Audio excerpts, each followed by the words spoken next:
এটা ফাইন দেওয়ার সিস্টেম নাই ভাই, না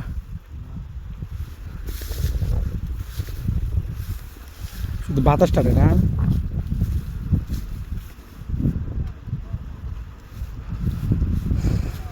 কি উন্নত মিশিং দেখেন, গরম হওয়ার কারণে মিশিং অফ সাময়িক সময়ের জন্য সিগন্যালটা দিছে যে গরম হয়ে গেছে, হট হয়ে গেছে।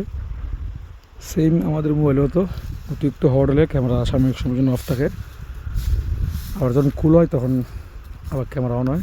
সেম গাড়িটা এরকমই, গাড়িটার দাম নিম্নপক্ষে 40-50 লাখ টাকা করবো। ধান কাটার এই আধুনিক যন্ত্র, এতক্ষণ ধান কাটছে, আমি ভিডিও রেকর্ড করছি, আপনারা দেখছেন, দেখবেন ভিডিওগুলো আপলোড হয়েছে, দেখা যাক কী হয়।